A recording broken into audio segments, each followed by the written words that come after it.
Audio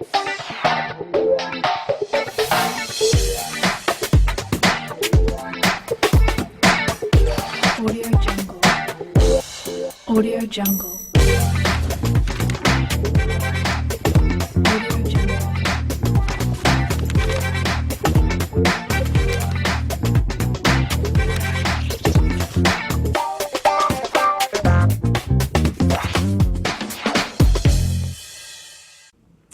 Thank you very much for keeping it Three Stones TV. It is time yet again for another edition of the MedFiles program. I am your host, Marianne Waisha. And as you know, the MedFiles program brings you answers to those little questions about a little pain, a little random itch there that you've had, that you've always wondered about. The MedFiles program is here to bring you the answers to those and such similar questions. I am with Dr. Paul Wanjohi of Sky Medical Services. I'm sure he's now a familiar face, and he'll be taking the questions that we've gathered from you for this edition.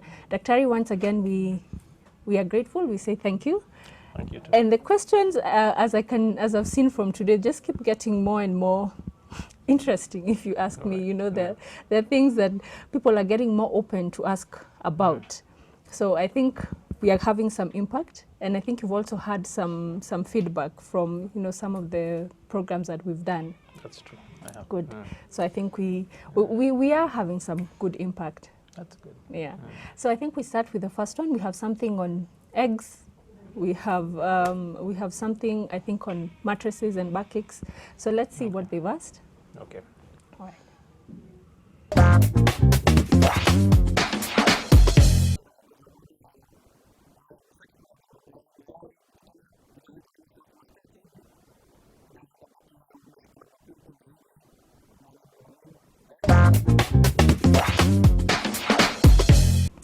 Okay, eggs. The usual, a very common food that is usually associated with breakfast, and a lot of people will have eggs in all sorts of forms: scrambled, boiled, omelets. That's true. And a lot of people will tell you, oh, I will not have eggs more than twice a week because I develop pimples. And that's what this gentleman actually asks. Why is it that when he's mentioned it to a lot of people, and they say, yeah, me too, that happens as well. Yes. That if he eats, I think for him, he said he eats eggs, if he eats eggs more than twice a week, he develops pimples. So I think the main question would be, why does that happen, and why does it happen to him and just a few other people? Yes. That doesn't happen to me when I, have eggs often. Yes. What is it? Is it allergy? Is it excess protein? Well, yeah. It's when it comes to eggs and those kind of reactions, it's an allergy problem.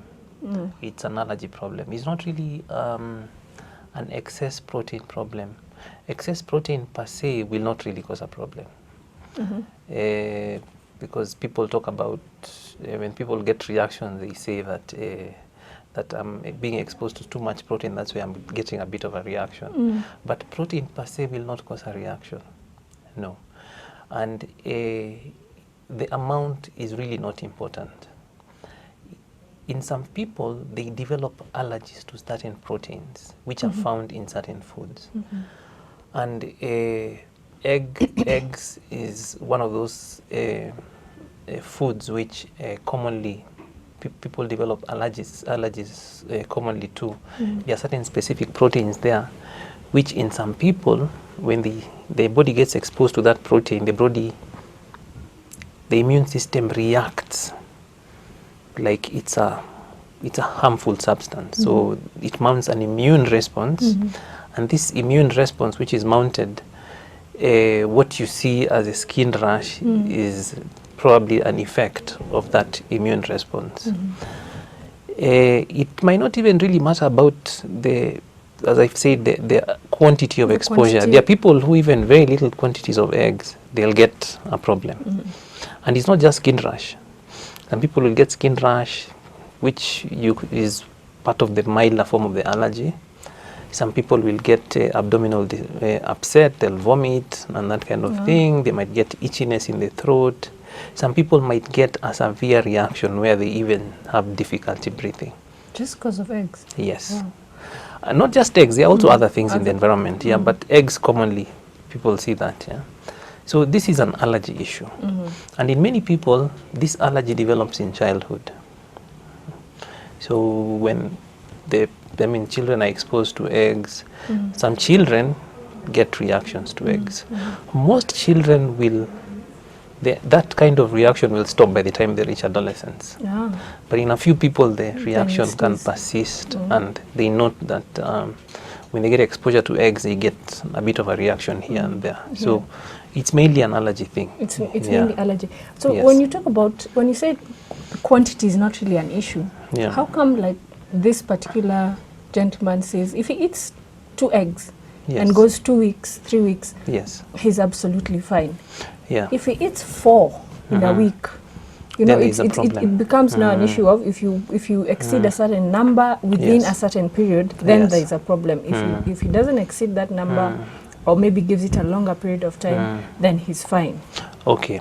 Now, okay, when I talk about quantity, somebody who doesn't have any allergy to eggs, he can take as much, he can even take a whole crate of eggs. Nothing is going to happen to this person. That's what I meant by quantity. But somebody who has allergy, the quantities might be little, but they might note that with slightly higher quantities, they get a more severe reaction because more of the immune system is actually being primed to react. So they'll get a reaction even from very little quantities.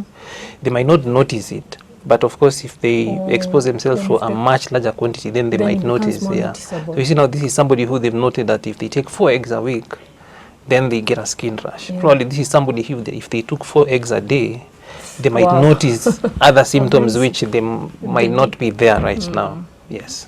Yeah. Okay. So for him, he talks about pimples on the face. Yes. Are there others like why is it only on the face? Like for him, he says the forehead. Well, you know, the face is a very sensitive place. Yeah. One of the most sensitive skins is the face. So if you're going to have a reaction, usually those reactions will start in the most sensitive areas, and the face being one Yes, of them, one of them. you'll get a bit of a reaction there. Although you can get a rash anywhere in the body, it doesn't have to be the face. So that can happen. But there are also other manifestations in some other people. Some people, as I've said, they get gastrointestinal manifestations. They get abdominal discomfort, they vomit. Okay. In some people, they get itchiness in the nose, in the throat, they are sneezing a lot and in that kind of thing. And in some people, now they get symptoms of asthma. Wow. Okay. Yeah, you find this is somebody who is wheezing, they're having difficulty breathing. That's an emergency. There are not many, but there are people who develop those kind of reactions to exposure to things like eggs. Now, in those particular cases, those few cases, this is an emergency, a medical emergency, and somebody has to be rushed to hospital, because if that is not done, this person might actually asphyxiate, meaning that they cannot breathe. And that can actually, that is not a very good thing. Situation. Yes. Okay. As much as we love eggs, Yes. the consequences might be a bit dire Yes. In some people. in some people. Yeah. All right, let's take the next one. Okay.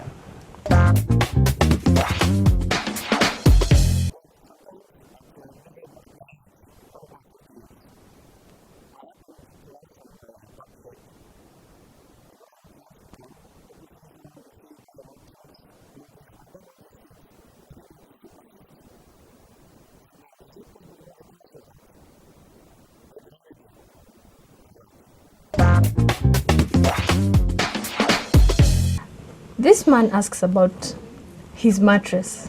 Yes. And he says he's had like chronic backache for the longest time. And he tells us his age. He says he's 50 years old, and he believes that the problem he has is because, has to do with his age. And after seeing his doctor, he believes it's no longer so much about the mattress, because he now explains, when this problem first began, and it persisted for a while, he went to the doctor, and the doctor said, just buy a mattress. Solve the problem, buy a mattress. So he bought a mattress, Yes. but nothing happened. Yeah. So now he believes, it has nothing to do with the mattress, it's his age. Yeah. But that now brings many other questions to my mind that I think, a lot of us would also Yeah. be curious about. what kind of role does a mattress play in, you know, the health of one's back? Yes. Some people say as you get older, your mattress should get harder. Others believe it's the other way around. Your mattress should get softer. Yeah.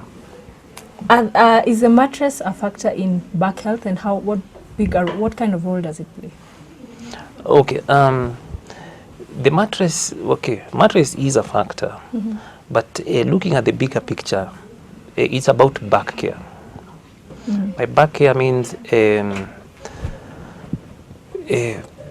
exposing the back to, how do you take care of your back? Are you exposing it to activities which cause undue strain on the back? And this is not just about mattress, it's about how you sit. You see, if you sit where you're stamped like this, if you're sitting upright, those affect your back. How do you lift? Are you lifting with your back straight? You're supposed to lift with your back straight and use your knees. Your knees, your thighs to lift rather than lifting with your back. When you sit, when you're washing clothes, are you washing with your back bent, or are you washing with your back straight? And also with the mattress, because you see, when you're sleeping, you want the back to be, the spine to be in its natural curvature position. If you have a mattress which is like a hammock, then basically your back is not assuming the normal posture. It's actually stressed behind. And if you do that for a long time, that stress inevitably leads to back issues, back pains and that kind of thing. So mattress is important. And we talk about a firm mattress, because a firm mattress doesn't have that hammock effect. Yeah. An orthopedic mattress is even better, but some of them are very expensive. Define orthopedic.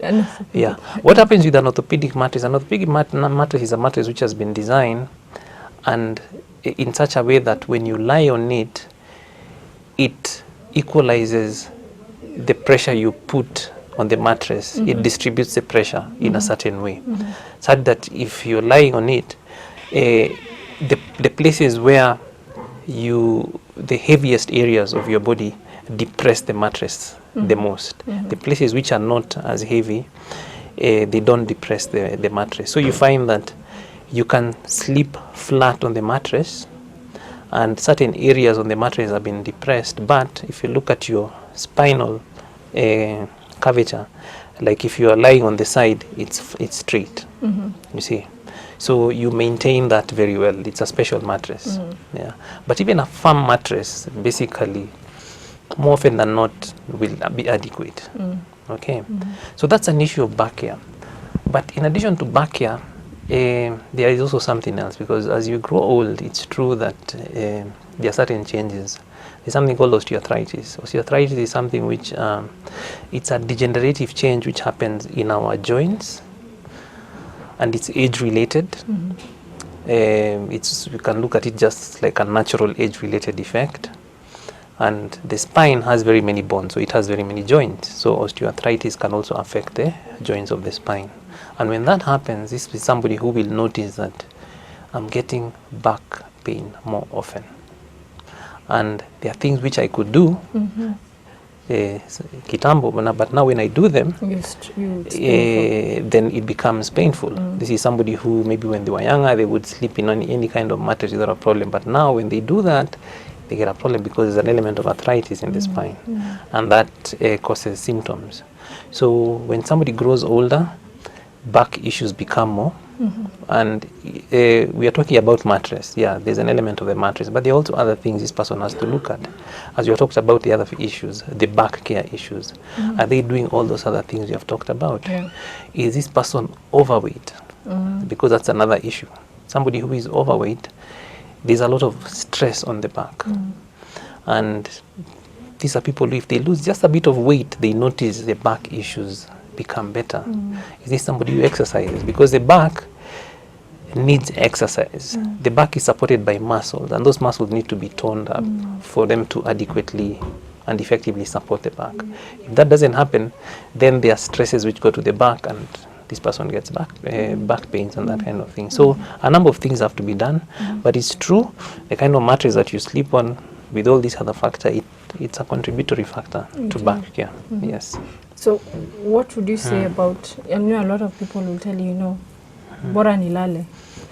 It doesn't matter that, a lot of people will not be so willing to spend on a mattress. So what would you say to that? What would you say to choosing between spending a bit of money, and they can be quite expensive. Yeah. So what would you say to meeting that balance? Yeah. Okay. First of all, even with that, I mean, before we even go to the mattress, we have to look at the bed. Is it a spring bed, or is it a bed with a wooden base? Because you would advise a bed with a wooden base, because a spring bed sometimes can do a hammock effect, even with a good mattress. So you would want a bed with a wooden base. Then you want a mattress which is a high density foam mattress. If it's an issue of, you better spend a bit more money now than getting treated for chronic back problems later. So it makes a bit of sense to get a good mattress, then to avoid issues later. Yes. And perhaps spend more than the cost of the mattress. Which might cost you more than the mattress. It's actually. Yeah. All right. Let's take the last one.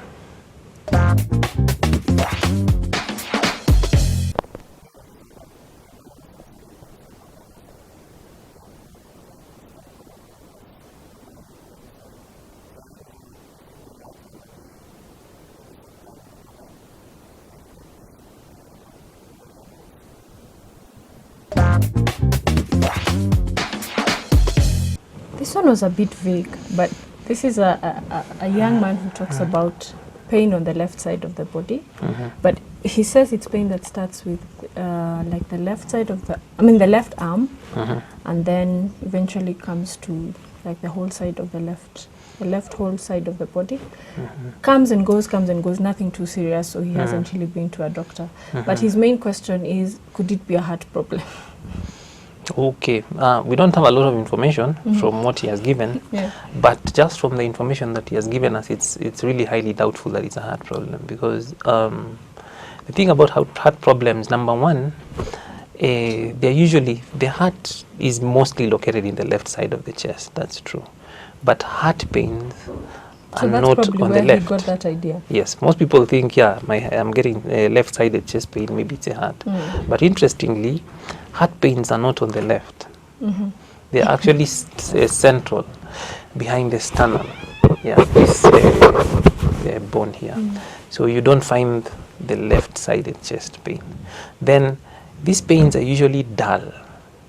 Heart pains are not sharp pains. So if you get a sharp chest pain, and it's very sharp, stabbing kind of pain, in a way that is a relief, because probably I'm not dealing with my heart here, because heart pains are usually very, very dull pains. It's a dull, crushing kind of pain in the middle of the chest, and it radiates. There's a radiation pattern, meaning that if you feel the discomfort, but the discomfort can extend all the way up to your jaws, and it can radiate to the left arm. That can happen. But to the left arm is a radiation. That's not where the pain is starting from. By radiation, you mean just a spread? Yeah, you'll notice the pain is here, and you'll feel the pain coming up, and also you'll feel the pain going to this side. Now, with heart pains, there are certain things which trigger those pains. Typically, this is pain which is triggered by exertion, by emotion, whether good or bad emotion. Okay. Basically, exertion and emotion, and a few other things. And this is pain which gets better when you rest. So this is somebody who, if they lie down and they've been feeling that kind of pain, the pain actually goes down. Okay. And you also have to look at other factors. You see, it's a very broad thing, but in general, you find that for the age of the person, heart pains, those kind of heart pains, usually you would find them in older people. You would find in people who have certain risk factors for those kind of heart pains. Older people who might be obese, they might be diabetic, they might be smokers, and that kind of thing. There are other heart pains which can occur in young people, but those ones will be accompanied by other things. Maybe if somebody has a heart rhythm disturbance. The heart is not beating the way it's supposed to beat. They might get certain pains in the chest. They will have other symptoms. They might feel like they're going to faint and that kind of thing. Yeah. They might be aware that their heart is beating. You know, it's called palpitation. You can actually feel your heart is beating. You feel dizzy and that kind of thing. Yeah. But from this kind of description, probably it's a localized pain. Yeah. And I'm suspecting, with the information that he has given us, there might be an element of a shoulder kind of. There's something called a tendinitis in the shoulder. Yeah. That, or probably there might be an involvement in the upper back. So those are the things that he needs to go to have investigated, to be checked, to be physically checked, so they can be able to localize where is that pain coming from. It doesn't look like it's a heart pain. It probably would not be. So is this something that you would say, it needs to have checked immediately? Is it something that, could develop to something serious, or? Well, for his age and from what he has given us, because as I've said, we don't have a lot of information, I don't think it's something which I would be very alarmed, but I would want to have it checked, because when you're having pain which is not explained, you would want to have it checked, so that whatever it is treatable. You don't want it to also get worse, and that kind of thing. And I think also psychologically it's good to just find out what the cause is. All right, I think we've covered what we had for today. Okay. Yeah. Good. So I hope next week we'll have you on again. Good, thank you. All right. All right. You have been watching the MedFiles program. We've been talking to Dr. Paul Wanjohi. I hope you've picked up a few things here and there about, heart, heart health, back health, and also about eggs. Why perhaps you have certain pimples when you eat too many eggs. I have been your host, Marianne Waisha. Remember that we would love to get some feedback from you on the MedFiles program, so you can write to us using the SMS line on your screen. That is 22330. Alternatively, we have an email address that you could use. That is medfiles@3stones.tv, medfiles@3stones.tv. Let us know what you think. Let us know what you'd like us to include, and even what you'd like us to exclude from the program. You can also use that email address to get in touch with Dr. Wanjohi. If you have any questions, any further queries on some of the things we've discussed, you can get in touch with Dr. Wanjohi through that line. I have been your host, Marianne Waisha. Do join us for the MedFiles program next time.